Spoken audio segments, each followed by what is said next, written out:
Welcome to a new video, guys. We're doing something different today. I'm here with Maugan from Team 23. Thank you for coming back. Of course. And Antoine from Ice Impulse, Yes. right? Two of the original freestylers, probably one of the first pro freestylers in pro ice skating, apart from a couple other individuals. We're here in the room today. We posted on Instagram if people had any questions about pro ice skating, tour life, whatever. And we have a whole list of questions which we're going to be answering for you today. So I'm just gonna kick it off. Do you guys have anything to say? Introduce yourselves. Most of you already know Maugan, but maybe introduce yourself, please. Maybe give people a bit more information about you. Okay. So my name's Antoine. I'm 27 years old. I'm a freestyler skater for Disney on Ice, and I joined tour in 2016 with the company at first in the Ringling Brothers Circus, and then joined back in 2018 for the show that we are on right now. Disney on Ice present Mickey Search Party. Exactly. So 2016. Make sure to go to DisneyOnIce.com and get your tickets. We've just been PR trained, alright? I hope they can hear you. Answer the question. So coming to the first question here. This one was coming from, what was his name, your friend? Virgil. Virgil.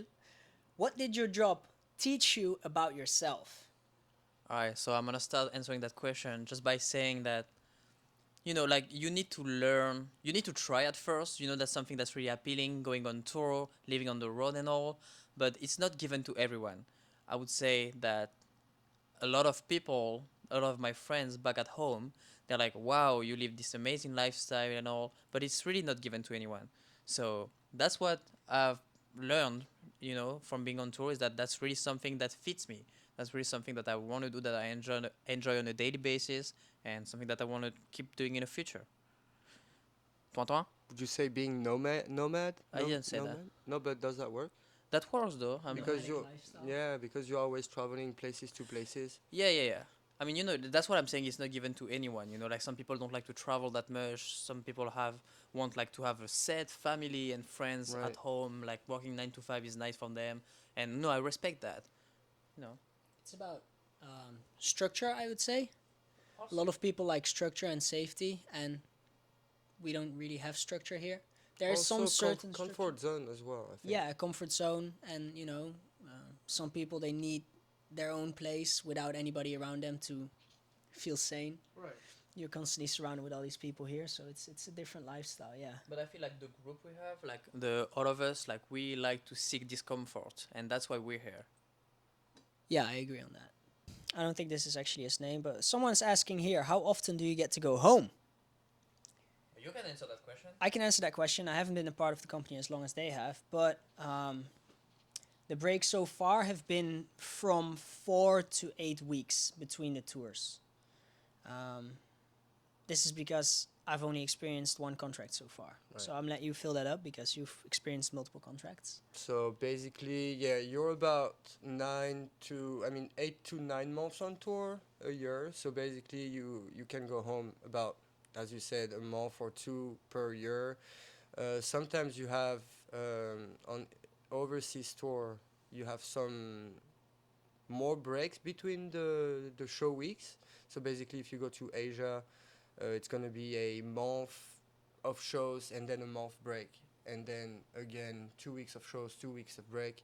So you don't really have time to go home in that free time. So as you said, about 4 to 8 weeks per year, and sometimes when we have like Christmas week off or something, you can buy your own plane ticket, go home for those particular events. But I would say only if you're close to home, though, right? also, yeah, Because you're not going to be flying from the United States to France for one weekend. yeah, maybe not one Jet weekend, lag. but a week or two. It's doable. Yeah, There's that some is people that do that for just traveling. They go on vacation for 1 week and Yeah. they travel all around the world. So Yeah. yeah, 4 to 8 weeks a Yeah. year. I mean, it's kind of like school, I would say. No, you get more vacation than school totally You does. get, right? you get more because you have holidays, like 2 week holidays throughout the semesters, but then you get 2 months Yeah, each year. yeah. So you get a little more, but it compensates with the days off that we have. Yeah. Which, I mean, I'm pretty sure that will lead us to one of the future questions. Yes. Just following up on that, then. There's no necessary order to these questions, by the way. But how much time do you get off? Well, usually, so let's say, comment on dit une semaine So just let's say like domestic tours in the US, we basically have between 2 and 4 days off, while during international tours, it's mostly between one and two, one and one and a three, half. let's say one and three, let's say, yeah. So US tour up to 4 days off, international tours up to three. 3 days were a luxury in Australia. That was luxury for sure. That was Because luxury. we only had 1 or 2 days off on those. In what? In Australia. Yeah, and in Australia we had 1 week off as well. That is true. 1 week and a half One- off where we were able to do RV side trips and Yeah, that was New like, Zealand. Yeah, New Because Zealand they was had to good. stuff or to ship all the stuff from the show from Australia to New Zealand with containers. They can't fly it over. So that gave us a week off where we could go and explore and do stuff, which was really cool. That's what we just talked about you guys talked about in the previous episode with the containers not being here Yeah. on time at the studios, and that's why we had to use the spare ramps. Yeah. There So you go. everything is Connected. connected. Okay, here we go. Well, do you have a lot of free time? If so, what do you do? Okay, so coming back to that, we have. Let's take the US tour as an example here. We have 3 to 4 days off every week. Enough time to do some stuff. We're not going to very exciting cities, I've heard most people say. I'm here for the first time, so I'm just excited to be in the States, and I like exploring. Which answers the question as well. I like to go outdoors, hiking, or find cool things to do in the area. Outdoor stuff usually, but yeah, just hang out with friends, go to dinner with people, and do outdoor stuff. But yeah, I think it's different for everybody here. So Yeah, it is different for everybody, but like, even if the cities are not the most exciting, it's still like new states to explore, new cities to explore. There is always like nature to see, and we're by the beach, like pretty often. So yeah, I feel like I like to like walk around and explore and see the city, and like why not like doing some activities, especially when it was like right now it's like it's still hot outside, at least during the afternoon, so there is still like outdoor activities you can do. casino. That's not an outdoor activity, but yes. But you Casino. got to think about that we travel for 10 months, so we go through all the seasons. So you may be able to go skiing, snowboarding during winter time. You can like find lodges, bonfire things and stuff. Like you have all experiences available to you, and you can do that. Like you can do pretty much whatever you want, whatever you like on your days off, and just fill yourself with what you need. Yeah, and I would add that it's really relaxing right now in this like United States. I would like to say that it's really relaxing right now in this American tour, because like it used to be really hard schedules all over.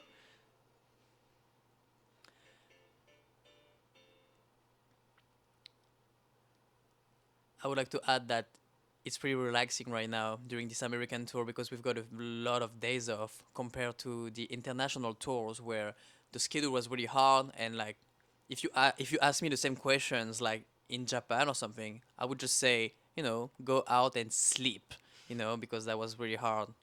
So yeah, there's that. Is it difficult to live, work, and be around the same people every single day? It gets tough.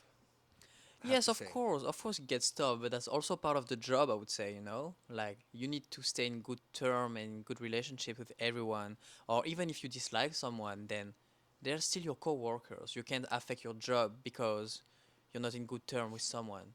So, of course, it gets tough. There is, I wouldn't say drama, but there is like arguments between people. That Up and downs, happens. ups and Ups downs. and downs. Yeah. Yeah, high and lows. Because we're a community. Basically, we all live together, travel together, work together. Like we always grouped up in the same area, the same like Yeah, for sure. I would hotel. say Like like the time time runs differently on tour. You know, like everything goes really fast, and it feels like you're always with the same people 24/7. So that's something you need to learn about yourself too. To talk about the first question, you know, like that's something you need to teach also other people when there is like new cast members and all, right, Didi? You know, like sometimes it's hard to get welcomed properly and like to welcome yourself into that kind of group. Well explained. Yeah. Um, All right. if I must say from my own experience, joining mid-contract as well, these people had already known each other for a while. I think every contract, the group keeps changing a little bit. You know, there's obviously the core people that have stayed with the company for long, but there's always people coming in, coming out. But during this point, they literally came back from Japan when I joined. So it was a whole group of people that already knew each other. And speaking out of my own experience, if you come into a group like that, it can be a lot of adjusting and stuff. And there are going to be people that that have different values as you and look and had different interests, hobbies, and stuff like that. I would say, especially on the days where we work, we're really surrounded by each other. But on those days off, now that we have so many days off, you actually don't see many of them if you don't have the same interests. On the days off, you surround yourself with the people that have the same interests or that are your friends. It matches your energy. Yeah, exactly. But it is definitely a bubble. I always call it a bubble. You live in a bubble. Yeah, Definitely. that's proper Yeah. term. Yeah. Do you have to work out a lot off ice? Well, you don't have to. You don't have to, but you have to stay professional and like In shape. in shape and healthy. You know, at the very least, like yeah. I mean, you can't. There is things you can do if you are not feeling properly good in your body. I would say like everyone their own. You know, like some people work out a lot, some people don't, but I feel like everyone accept and respect the fact that we need to stay in shape and stay healthy to offer the best performance possible because that's our job and that's what we like to do. I cannot agree more with that. Thank you, Antoine. We'll be right back. Do you have a favorite memory from your time with Disney on Ice so far? Do you have one? I mean, Whilst you give yours, I'm gonna cook mine up. All right, cook yours up. But like for me, that's gonna be Japan. Japan was the most like cultural like transition I've encountered, and you know, it's just like the people are different, and everything is so cool and different. Like, you know, like for example, when we went to Australia, compared to the United States, it's not that different. You know, like it's really nice to see like animals, the kangaroos and all. But once you saw that, you know, there is not that much to see. So sorry for my Australian people or whatever, but like, you know, that was just my personal opinion. I might be wrong. That's just like purely subjective. But yeah, Japan for sure was my favorite country, and You would vote Japan over Australia, New Zealand? Yes, yes, I would. but I would say that New Zealand and Japan would be pretty close. Okay. I would say like that would be my top three would be Japan, New Zealand. Paris. Pambax. Montpellier. No, but my top two, let's Okay, say, would be yeah. Japan and New Zealand for sure.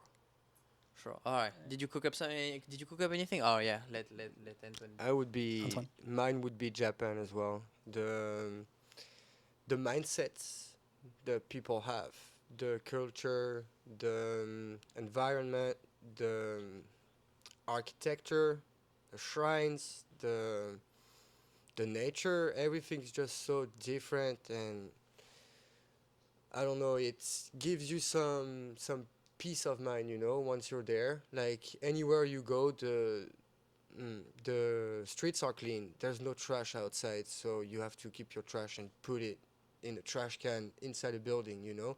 And just that, seeing the streets so clean all the time. You have smoking area in the street because you cannot smoke in the street. Everything's just so respectful, and the Japanese people are so, I don't know how to say, they have, Respectful. well, again, yeah, they're so respectful, and I don't know, so welcoming as well, you know. And sometimes you're gonna run into someone like that, and they're gonna be sorry about it. Like you push them, but they're sorry about that. That doesn't feel right to me, but that's the way Japanese people are. And I don't know, the Japanese experience was my favorite one. I wish I could have come. Next time. It's a pity. Next time's gonna be a while. Yeah, You never know. You never know. You never know. Um, my favorite experience, New Zealand. New Zealand. I can't. There's no. I mean, Europe was cool, but oh, you want it? That's the mic. You really don't think about like how the video is gonna look like. It's okay. Is this what you wanted to show? Yeah. Yeah, well, New Zealand. Yeah, there you go. Good example. Got a tattoo from there as well. No, that was amazing. The dark week we were talking about earlier, we call it the dark week, the week off.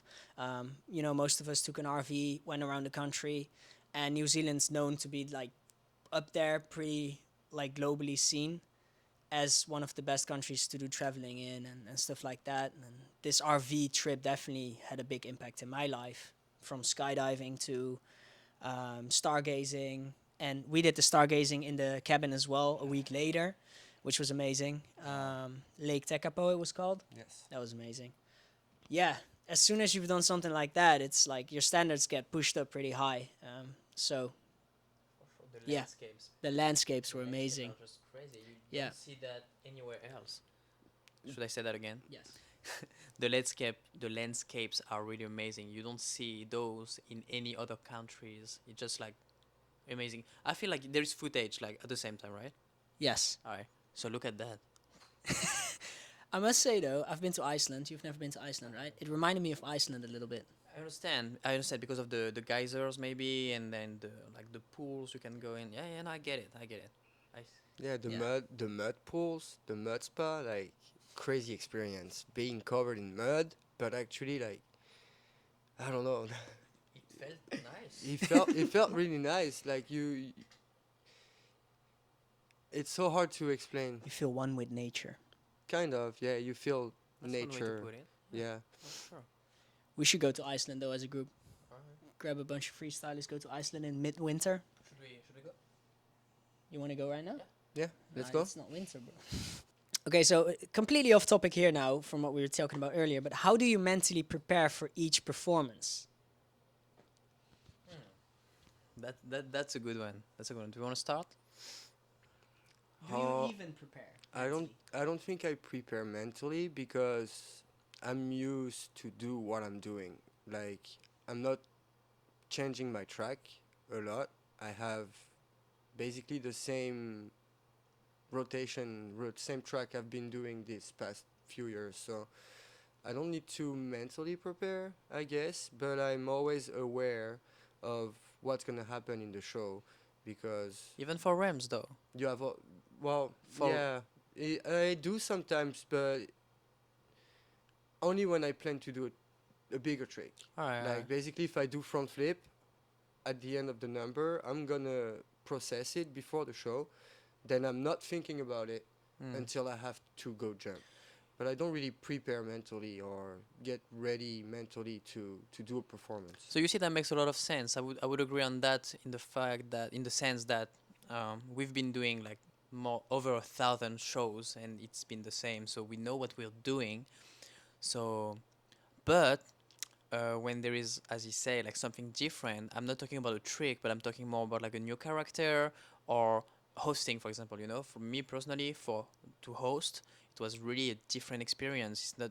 It's not the same show you're doing. You really need to prepare mentally because sometimes it's early. It's like 10:30 in the morning. You're not like completely awake and first face they see. that they're the first face they're gonna see. So but like there is always this thing that even if you're tired or anything, when you get on stage, I mean you perform, so You- 110%. yeah, at least, and people really can't see. So to answer the question, I would say that when we do something different or abnormal, like then we need to focus more, process things ahead. But yeah, it's not hard mentally anymore. to explain it in a very easy way, I do not get nervous before a show if I have my standard track that I've been doing for these 150 shows plus. But if I get put in something new, I will get nervous because I've never done it and your brain is not used to it yet. There's no pattern. So you have to actually focus and think, where in your only standard track, it's kind of muscle memory. You don't really think anymore. Once you get to that point, though, I feel like that's where you can really get good at it, right? And you can start doing a bit more interaction with the audience and stuff because you're not thinking about left foot, right foot, and stuff like that. So that's when I get nervous. How do you handle minor injuries or strains that may occur during the tour? We have an athletic trainer that tours with us, so if something happens, there's always that athletic trainer there to take care of you. And yeah, I mean, if it's just a minor thing, then what do? I just suck it up and I go for it, unless I really can't walk. But what about you? Just like there is like two answers, like the PR train answer, which is, like we're athletes, professional athletes, and we are like trained a lot, and we do everything to not get injured. So that's the perfect like media answer. But like in fact, you're right. We gotta suck it up, and we gotta be here for the show. So as long as you're not like you don't have like a broken bone or like even a sprain or whatever, as long as you can do the show, you should try to do it at least. And if you can't, you can't. Like you can. As Antoine said earlier, a small injury can become a bigger injury, and that you don't want because like it's a long tour and you want to be here for the whole thing. So of course you gotta take care of yourself, but at the same time, like suck it up a little bit and be here during the shows. How do you unwind and relax after a challenging or long day of performances? I myself, after a long day of shows, or if my legs get really tired, the only thing I want to do is just put my legs down or sit down and have my legs rest. Hot shower or ice tub and then hot shower. Anything that just doesn't require me to stand up because my legs are done after a day like that. For sure, and I want to add that we've been lucky enough during our rehearsals in Florida to have like a pool and a hot tub outdoor, and it was really nice and relaxing. And we're gonna have more like throughout the tour, so there is that. Like that's really relaxing. The hot tub really helped. Like relax at night. Anything to add to that? Well, it's the way we relax, but everyone has its own way of relaxing, after a really long day of hard work. I don't know. For me, I just want to sit down. I'm going to cook and eat and then just play video games, just hang out outside with some friends, have a couple drinks, and that's it. Not doing too much and just get enough rest and sleep for the next day because the show keeps going. You gotta wake up at 10. You have a 10 a.m. show at next day. Exactly. What's the most valuable lesson you've learned from being a part of Disney on Ice? There's a really easy way of describing this, but once I came in, I struggled a little bit trying to get on the same level as most people. And I brought a bunch of books with me. And one book was Ego is the Enemy. The writer's name is Ryan something. But that book taught me a lot of lessons about just ego and how you should battle that and stuff like that. And I found it very interesting, and it helped me as well carrying myself throughout, the group and the tour and stuff. There it is. There it is. So the book is called Ego is the Enemy, The Fight to Master Our Greatest Opponent by Ryan Holiday, author of the #1 New York Times bestseller Stillness is the Key. Great book. I would advise anybody to read that. Yeah, I mean, you're reading it, or have you read the whole thing? Yeah. I've read it once, and I feel like it's something nice to read again, like once in a while. I feel like when I was reading it, I saw and I understood like some of your improvements in your life and like how you manage and organize, your life and your stuff. I feel like it's a good book to read. But to add to that and to answer the question mostly, I would say that it taught me to be grateful for the position I'm at right now, because I know there is a lot of people that would like to be in my position, and I used to be, like I always say, like we're French, we like to complain, but yeah, it really taught me how to be grateful and understand that I've been lucky. We all been lucky to get here, and yeah, that's the most valuable lesson I've learned here. Antoine? For me, it's unity and teamwork because it makes the dream work. And as I said before the technical issue, uh, I I struggled with being kind of alone, like feeling lonely, left behind, sometimes. And to come back with the bubble topic that we are a community, I want to say that helping each other and the unity with everyone and being helpful, not hesitating to reach out, you it gives you an actual valuable lesson in life, that you need people you need to surround yourself with good people that matches your energy, that you can do stuff with, you can go out with, and if you don't get that, you're never really going to be happy. So, for me, unity. Right, and like this word unity, it also shows that we are like, I don't like this term. We're still like a big family here, and Yeah, like we do. if you're not feeling okay, Yeah. people are gonna let you be. But if you need to reach out, there's always gonna be someone that's gonna help you, at least to vent out or talk about things. Yeah, to have an ear to listen. There's definitely people you can talk to. Yeah. Hmm. And there's also a lot of people you can talk to. Yes, but I think that's That's with everybody. everywhere. We're That's 50 skaters. There's going to be people out there that you're not going to click with. For sure. But teamwork makes the dream work. We'll be right back. Actually, I'm really hot.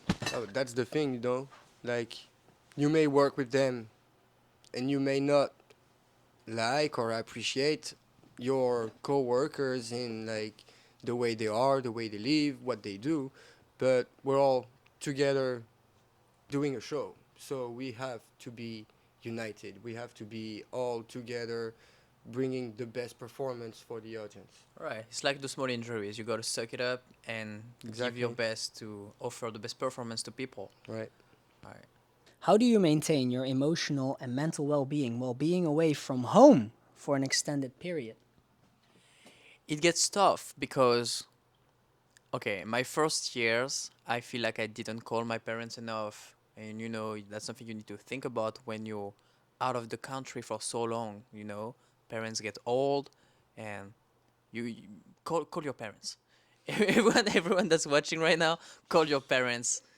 I'm guilty. Do not take Yeah. anything for granted Don't take anything for granted. because Tell them that you love them anything can happen anytime. at any point of time. So That just got deep. that got deep, but that's the reality of it, though. Yep, it is true. We'll be right back. I mean, do I have anything to add to that? No, because I haven't been on a long tour yet. Europe was 4 months, New Zealand and Australia was 10 weeks. They're just long vacations. This tour is 8 months. I think I could give a bit more of an, in-depth answer on that after this tour. But yeah, I also think it makes a difference to what kind of person you are at home. Because if you're by yourself at home, you don't really click with it. Well, I wouldn't say click, but if you're by yourself at home and you're not really a family person anyways, you're probably not going to struggle with being away so much. Some people have a lot of value to the place they're at, and some people are just like nomads, right? They don't mind where they are. They can be anywhere, they can be happy. They don't necessarily need a place to make them feel happy, but they feel happy on the inside. And also call your parents. Call your parents. How do you adapt to different weather conditions and climates during tour? I've not really experienced this. Europe was winter, Australia was winter, New Zealand was winter. Anton, you want to start on that? Well, we have what we call a trunk. And that trunk is used for like storage. So basically you can store your winter stuff during summer, your summer stuff during winter, and take what you need, put what you don't need, and I don't know, you just gotta be ready for any weather condition because you go through like really hot temperatures when you're in Florida in the summertime.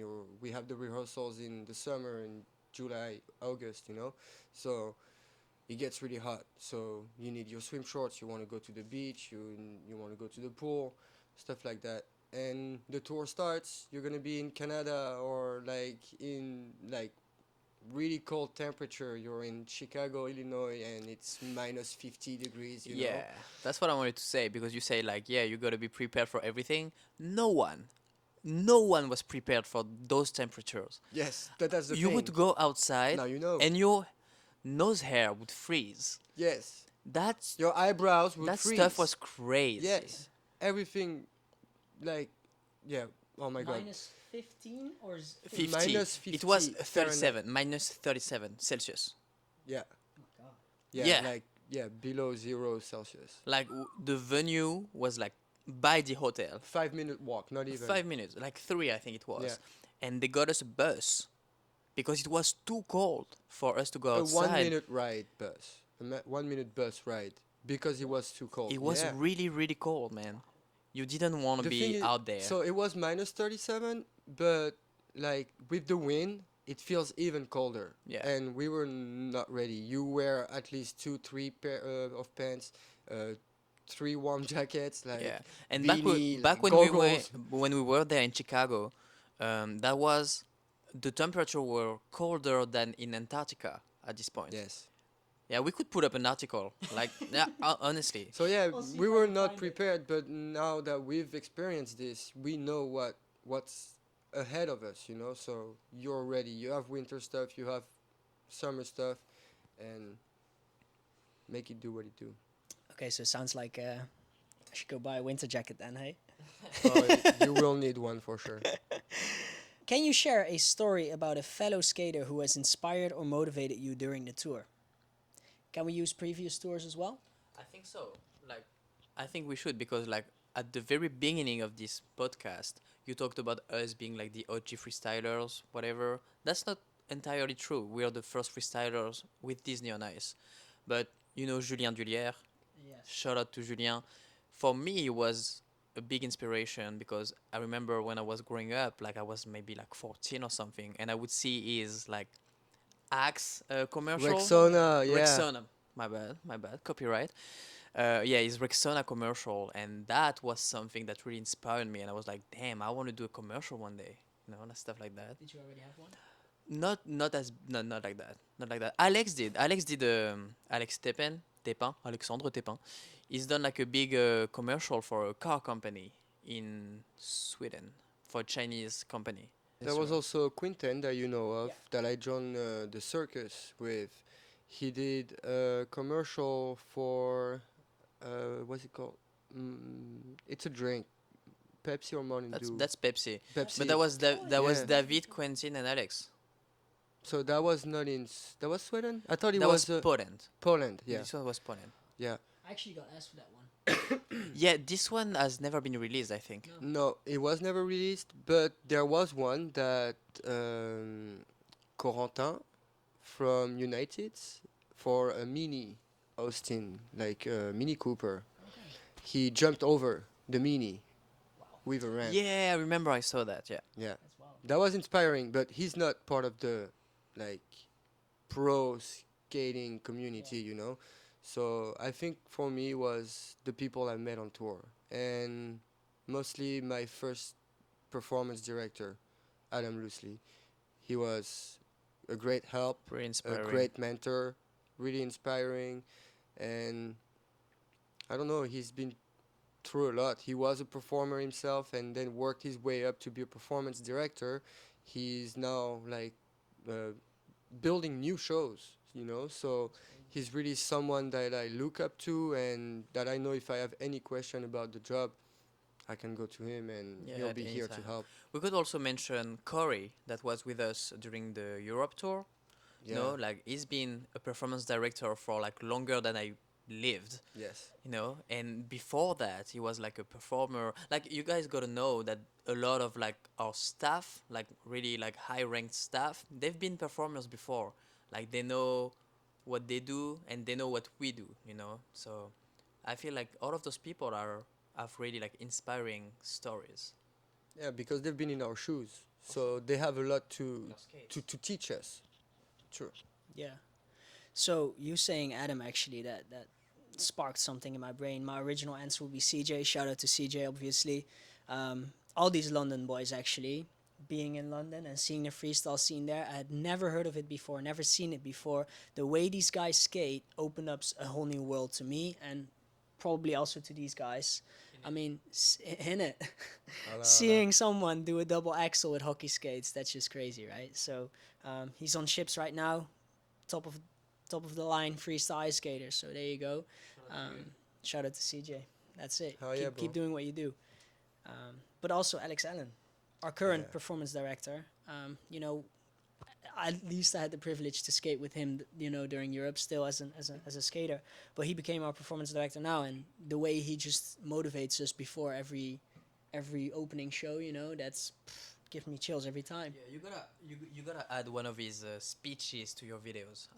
I'm gonna ask him if he wants to. I'm not If he wants to, yeah, yeah. Yeah, No, there his was an speech. answer earlier that I was thinking we could relate to what he said at our opening night last week. Yeah, Because, like, he told us that we worked our way through all of this rehearsal process that we just did, and that we deserve the job that we have. We deserve to be on this stage. So give it your all at all times.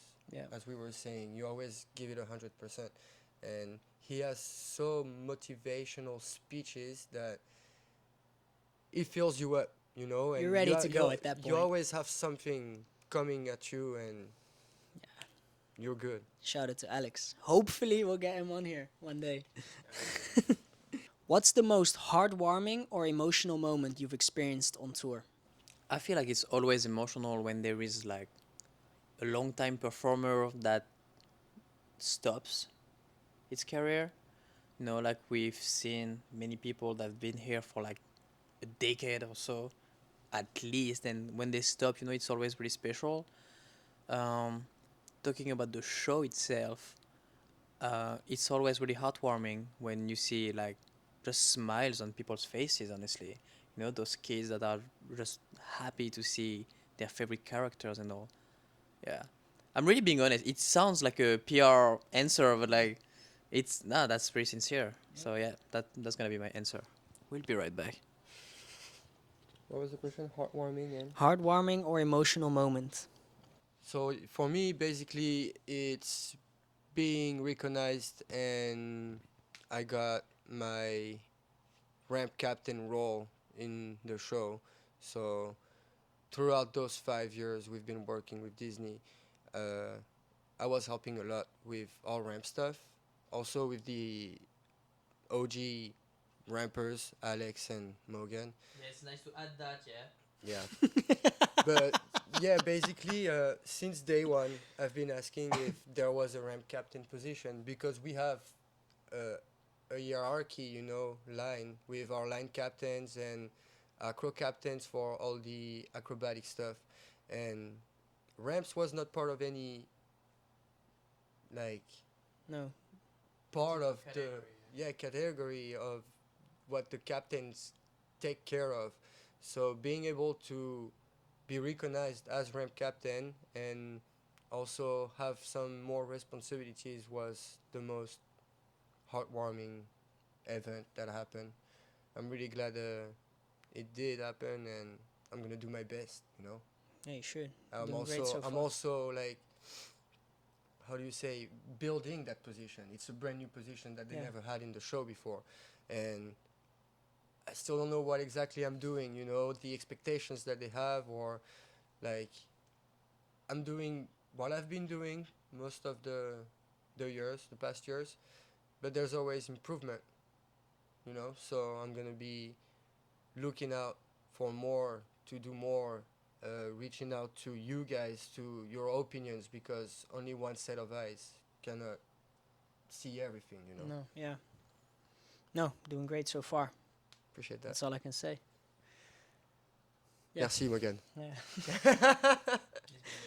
Yeah. Yeah. Heartwarming and emotional. So yeah, talking about emotional moments, I would say when we had some of those skaters that were apparently a part of the company for long, had seeing them leave. I myself did not have a super deep emotional connection with them, but I felt it when they left. It just like the whole energy in the group. You would just feel the sadness, those were definitely emotional moments. Not personally, but just like I felt the emotion in those moments. Another one, Alex's speeches. They just like they make me like emotional as well because he gets so deep into it and it makes you think about everything you've been through. And He's got the voice for it too. he has the voice for it. It just makes The sense. voice, the And when you're words. sitting there and you're actually listening to it and you actually like envision yourself going through all that stuff you went through as a kid or whatever you've been through before you join a company like this, you're like, wow, I'm actually very grateful to be here. And like you'll go out there with a bigger smile than you ever have. A very heartwarming moment, I would say, is during Ice Harv. I remember this one specific show.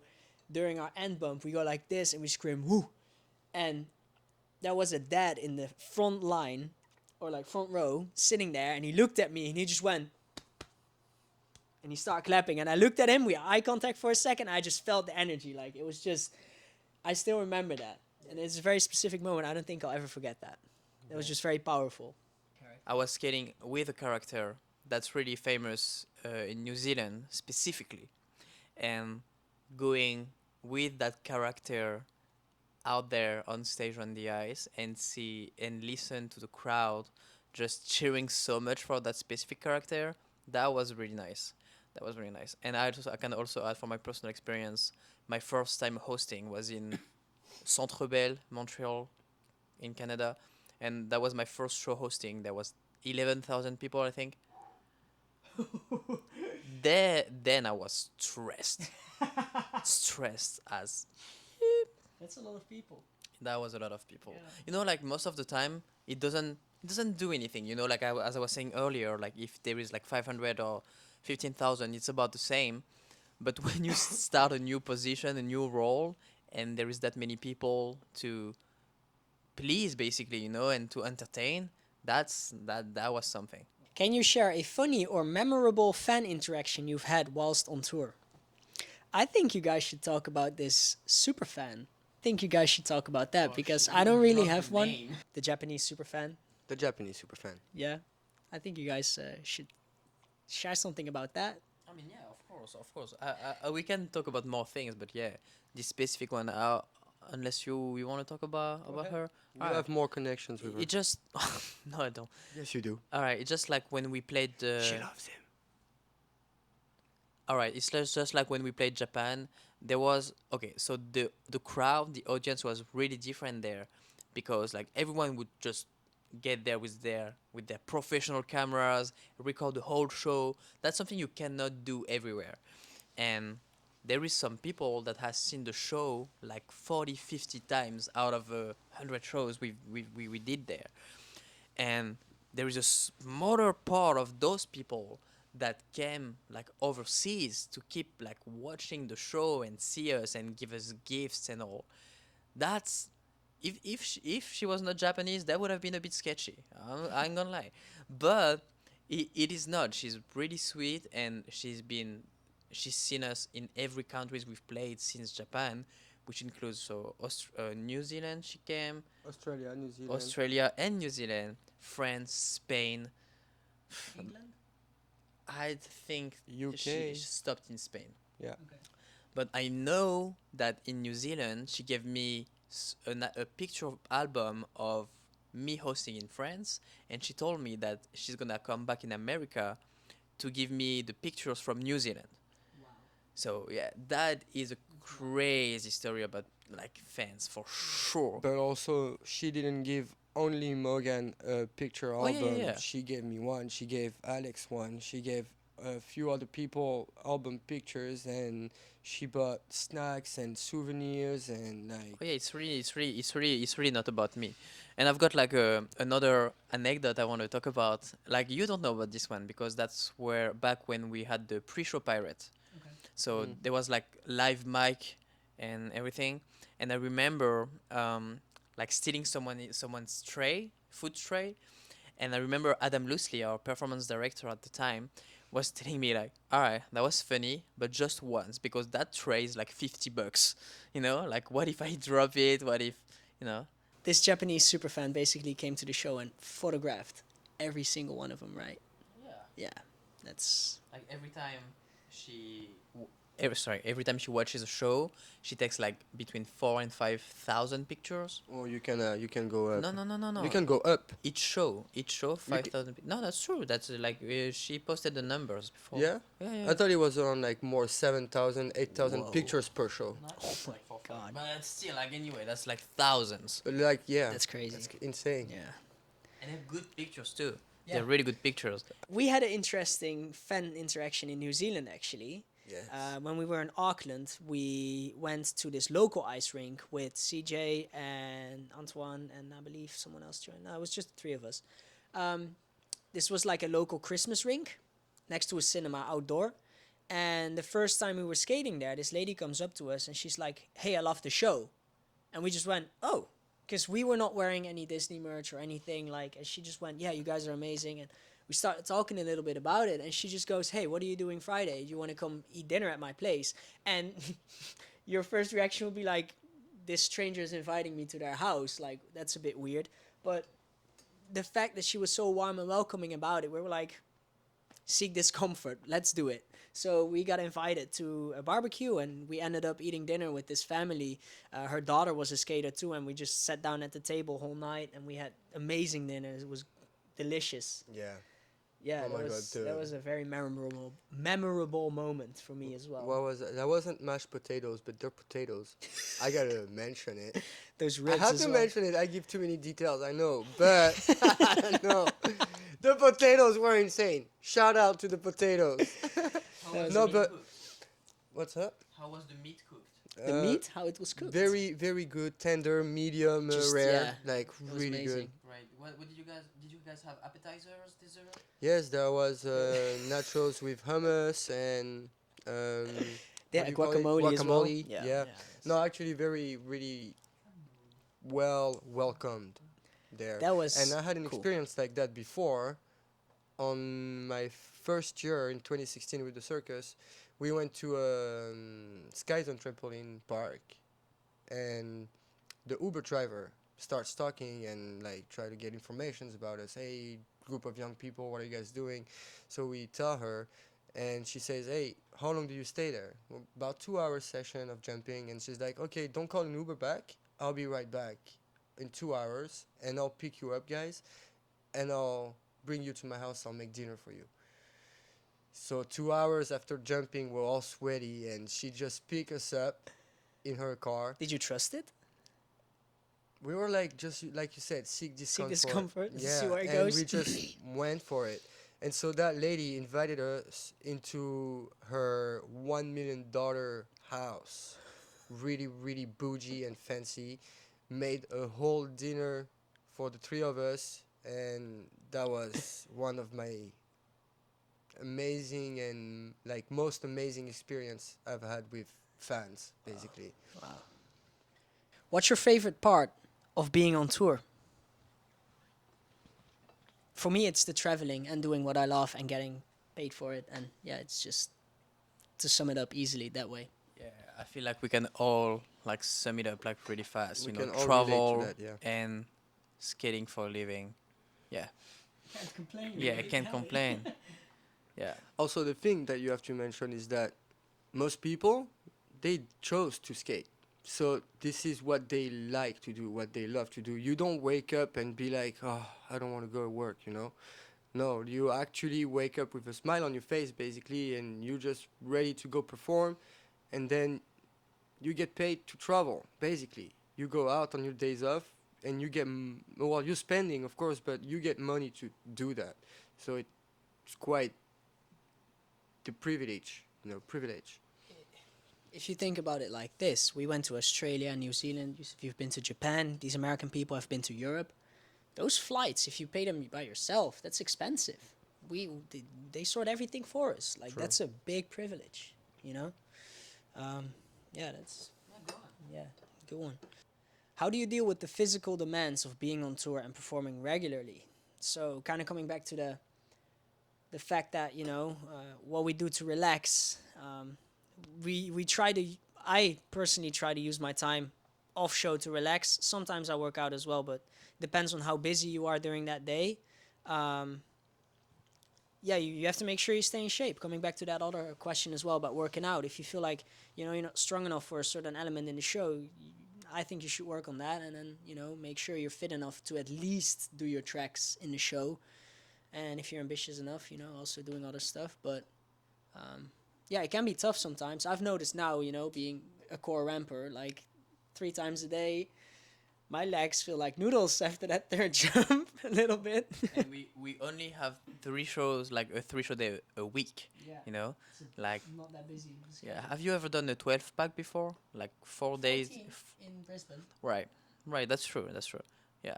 So yeah, of course, it's really physically demanding, but that's still our job. Still doing it, but we all do have those like noodles legs at some points for sure. Even more after Fuji. Oh my god. All right. Gotta talk about it. Nagoya schedule into Fuji into Osaka schedule in Japan was So what the was it? craziest Nagoya thing was ever. 28 shows, like in a row with no days off, right? Yeah.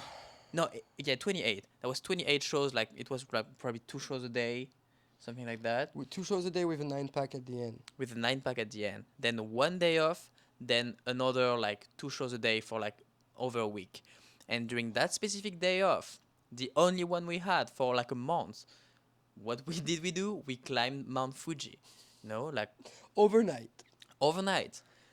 So I remember Alex and I think I did it with I did it with many people. Like there was a group of people doing it, but we started at 8 p.m. We got up there at 4:50 in the morning For sunrise, yeah. for the sunrise. That was amazing. I would advise everyone to do it once, not twice. Shout out to Jay, our former athletic trainer, that studied twice to do it with his son again, and he said it was probably like the worst decision of his life. So shout out to you, Jay. Bet. But yeah, and then it was like around 6 a.m. We had like a ramen at the top. That was amazing. It was so windy, and then you gotta get back down. You gotta get back down, and that is harder than climbing up. That was so steep. That was a lot. That was a lot. Amazing experience. Not to be done again. Next question. Can you share a story about a time when a performance went particularly wrong and the audience's reaction was unforgettable? I don't think I've had that before, but you seem to have an answer for this. Really crazy. It was in Japan, and they were all quiet. I remember the music stopped because that was the end of the music. There was not a clap, not an like no one applauded. I was quiet as hell. I don't know how hell is, but damn, no, that was really crazy. Or, you know, like of course when we jump ramps, we get like good crowd reactions, right? But when someone like falls on its Yeah.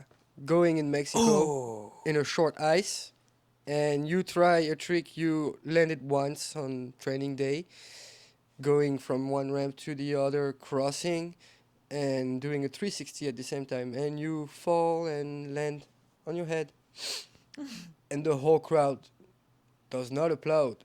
They just go, ooh. That one yeah. was a good one. Yeah, it's usually about falls, you know. or Yeah. Like, yeah.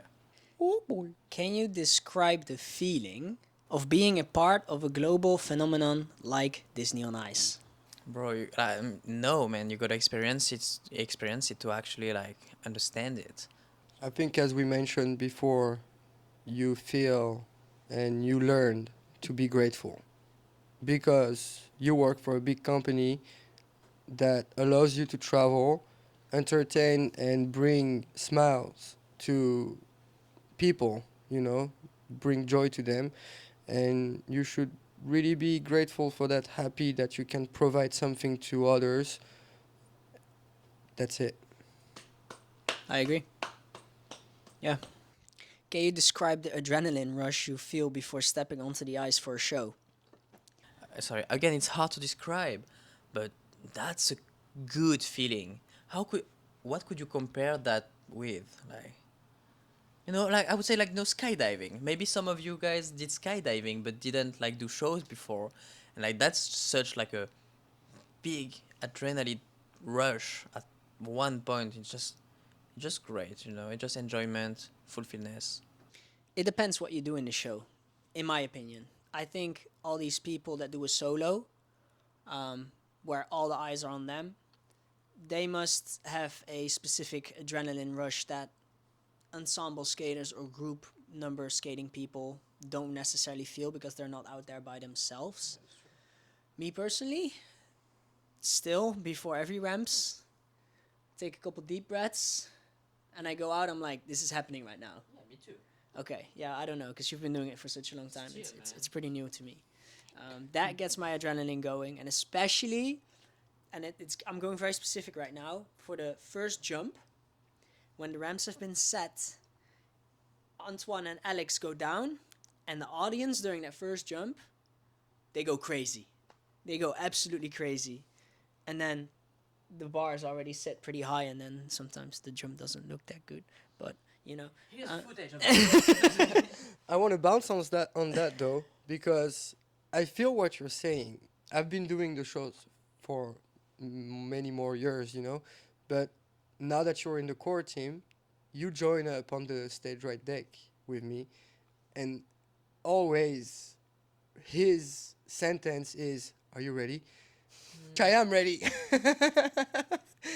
Feels like he's not, you know, but he's always been. He just comes up to me and he's like, "Ready?" Ready? Yeah, bro. Good I'm luck. just like, have a good one, bro. You know, always ready. But I feel what you're saying with your adrenaline rush. You know, right before the. It wasn't too hard. What's your message to aspiring skaters and Disney fans who dream of following in your footsteps and joining Disney on Ice? Wow. Work Well, hard. Work really hard And you can and apply believe in online. yourself. Believe in yourself. If you have no confidence, it will get you nowhere. I feel like. Yep. Work hard. It is useful to know people. Could be. Well, you know us. Send us a message. I'm not going to become a scout. What do you mean? No, yeah. Sum it up. Believe in yourself. Work hard. And you can apply online. Yeah, I mean, you can't lose anything by just giving it a shot. Right. I want to say one thing though. Dreams are only dreams without goals. So set your goals up and make sure you are confident. You believe in yourself. Do what you got to do, and make your dream come real. Yeah, and when Dillian says work hard, like you know, if that's you know the sentence work hard, play hard. You know, like if you actually want to play hard, then you gotta work hard, and it's not just one time that you're gonna be working hard just for that video for your resume or to send to Disney on Ice or Holiday on Ice or whatever company. It's about consistency. You know, like it's really easy to start working out for a day. It's really not that easy to keep working out for years, and that's what it's all about, you know. That's consistency, hard work, and confidence. So you guys were all right. If I mean, I'm yeah, we wouldn't be able to travel and play hard, like experience things, if we didn't work that much in the past to get that position and keep working on ourselves and keep working with the show exactly, as well. exactly, and you know, we talked so many times about like seeking discomfort. You guys should do that as well. You know, Get like out your comfort zone. like of course, like it's been, you gotta know that it's been hard for us. We left like our friends and family behind to follow our dreams. That wasn't like an easy task. That was a lot of hard work. It still is, but that's what we love to do. And again, it's not given to everyone, but that's, if that's what you want to do, then you know, you can do it. So You got this. got this. See you soon. Anything to add to that? No, that was good. No? Well, I think we thank you guys. All right, thank said Thank it you all. guys. I would That one was good. That was good. I would love to act like I'm gonna leave this set, but that's my room. I'll leave. Yeah. Yeah. Yeah. Yeah. No, I'll keep that. Okay. No, that's mine, bro. Okay. I'll take that one too. No. So if you Thanks for watching. and we'll see you guys in the next video.